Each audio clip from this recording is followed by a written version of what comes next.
বাবা, তোমার কত তাড়াতাড়ি খাওয়া হয়ে গেল গো? আমি খাবার নিয়ে ওরকম বসে বসে খাই। যাই এদিকে। তোমার যখন এত তাড়াতাড়ি খাবার খেয়ে উঠে পড়লে, আমার তো খেতে দেরি হচ্ছে এখন। তোমাকে একটা কথা বলো, ওই যে হাওড়ার যে বুড়ো হুম। বুড়োর বাবা, বুড়োর তো বিয়ে হয়ে গেছে, আমার যে বন্ধু। হ্যাঁ, সে তো শুনেছি তোমার মুখে। ও তো পুলিশে চাকরি করে, মানে পুলিশে চাকরি করে, তার ঘরে এরকম ঘটনা। মানে কাণ্ডটা শোনো। লোকে বলে এত সে পুলিশে চাকরি করলে এই হাই ফাই পোস্টে। তার বাবা, তাদের ফ্যামিলিতেও টোটালটাই মার্চেন্ট নেভিতে। এটা অনেকেই জানে এই ঘটনাটা। মানে ওই হাওড়া ওদের ফ্যামিলি টোটালটাই মার্চেন্ট নেভিতে কাজ করে, বিশাল তারা পয়সাওয়ালা। মানে ওই চত্বরে যা মানে জমি জায়গা সব কিনে, সব গাড়ির ব্যবসায়, পুকুরেরই। বুড়োর বাবা একটা বিশাল বড় কাণ্ড করেছে, মানে এমন কাণ্ড করেছে মানে সমাজে মুখ দেখানোর মতো না। না, কি করেছে? ও বুড়োকে তো বিয়ে দিয়েছে ধাবি করে। আর বুড়োর বাবার চরিত্র তো একদম বট গাছ, সবাই বলে চরিত্রের বট গাছ। বুড়োর মা তো মানে কি বলবো। আর ওই ওই বুড়োর যে দাদু ছিল, ওই দাদু ঠিক করেছিল বুড়োর সাথে আমার বিয়ে দেবে বলে। বাবা তখন বলেছিল বুড়োর সাথে আমি বিয়ে দেবো না, কারণ বুড়োর একটা দাদা আছে, সে পাগল। ওই বুড়োর দাদা মেয়ে ছেলে দেখলি না জড়িয়ে ধরতো। সবাই তো সোনার মতন। হ্যাঁ বলছি সবাই তো সোনার মতন ছেলে। হ্যাঁ, মেয়ে ছেলে দেখলেই জড়িয়ে ধরতো। বাপ যেরকম ছেলে সেরকম, সবই তো ঠিক। হ্যাঁ, এইবার বুড়োর যেহেতু পুলিশ চাকরি করে, বুড়ো বিয়ে হয়েছে, বুড়ো বউকে রেখে রেখে এদিক ওদিক চলে যাচ্ছে, যেখানে ওর পোস্টিং হচ্ছে। বুড়োর বাবা এর মধ্যে ওর নাকি ছুকছুকানি জেগে উঠেছে। মানে এটা কোনো মিথ্যা কথা না, এটা একদম সত্যি কথা।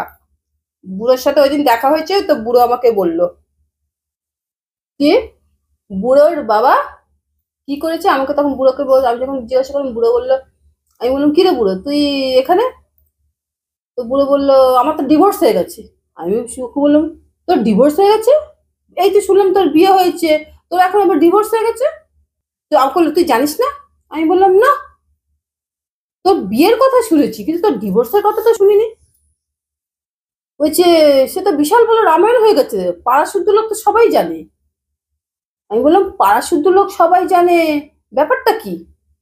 তখন বলছে বাবা তো বৌমাকে রেপ করেছে। বাহ, আমি শুনে আকাশ থেকে পড়লাম। খুব ভালো। আমি বললাম তুই কিনা পুলিশে চাকরি করিস আর তোর ঘরে এরকম ঘটনা হয়েছে? সেও তো নেভিতে চাকরি। কে? আর ওর বাবা? বুড়োর বাবাও তো মার্চেন্ট নেভি। তাহলে ওদের টোটাল ফ্যামিলিটাই মার্চেন্ট নেভি। হ্যাঁ, এই তো অবস্থা। এই লোকে বলে যে এটা কিন্তু একদম হাওড়ার সত্যিকারের ঘটনা। মানে লোকে বলে যে সব কথা নাকি মিডিয়াতে, প্রেস রিপোর্টারের কাছে সব কথা নাকি নিউজ হয়ে যায়, ম্যাক্সিমাম কথা নিউজ হয় না। এটা তো মানে মানে আমাদের চোখের সামনে, আমাদের মানে কি বলবো, এই তো পয়সা লাগে। এই তো না, তুমি আমাকে বলো এদেরকে কি বলবে?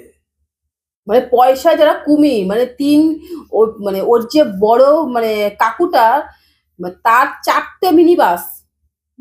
লোকটা বাইরে থাকে মানে ওই দুবাই না কুয়েতে। বউটা টোটালটা ট্যাকেল করে, আর বউটারও চরিত্র অসভ্যের মতো, মানে মানে একটা পুরুষ মানুষ নিয়ে থাকে। আর ওর যে কাকাটা যে আসে, যে দুবাইতে থাকে, টোটাল ফ্যামিলিটাই এইরকম। ওর যে কাকাটা আসে, ওই কাকাটা একটা মহিলাকে নিয়ে রেখেছে, সেই মহিলাটাকেও জমি জায়গা কিনে বাড়ি করে তাকে রাখেল হিসাবে রেখে দিয়েছে। মানে ওদের টোটাল ফ্যামিলিটাই ওরকম। তা ঠিকই আছে, সবাই একই রকম। তো তাদের মধ্যে থেকে বুড়ো একটু আলাদা হয়ে গেছে।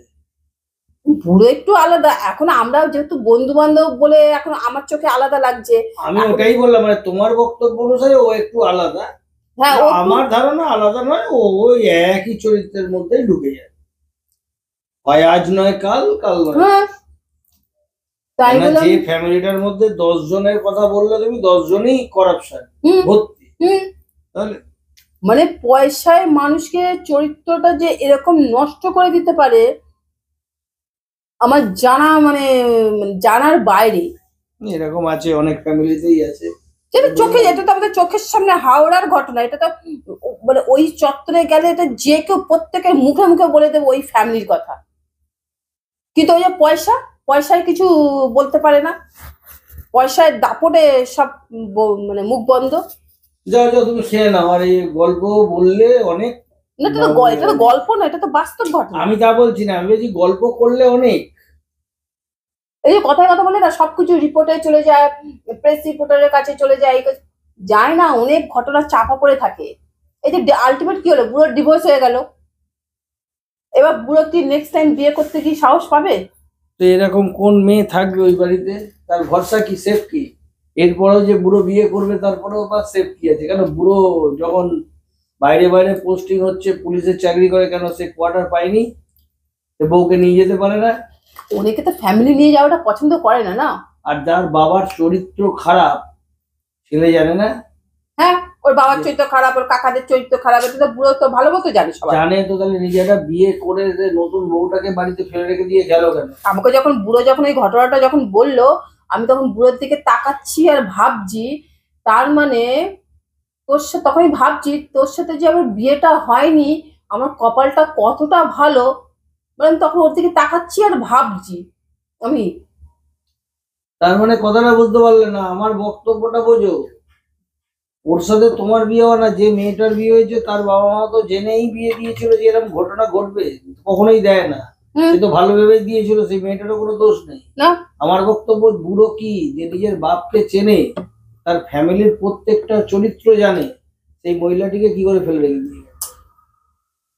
কি করে সে ভাববে তার বাবা, ওর বাবার চরিত্র খারাপ, ওর কাকাদের চরিত্র খারাপ, এটা সবাই জানে, ওরা খেল রেখেছে সে।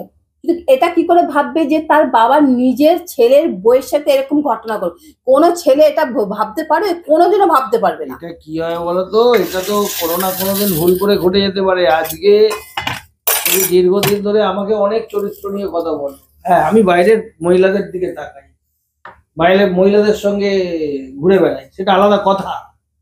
কিন্তু এরকম নিজের পরিবারের মধ্যে পারলে নিজের ভাইয়ের বউ কি, আমি আমার মেয়ে ছেলেদেরকে, বাড়ির যারা আছে তাদেরকে নিয়ে আমি কি হাত ধরে টানাটানি করি না? আমার মাসি পিসি জ্যাঠা জেঠি যাদের আছে, বাবা রাম রাম।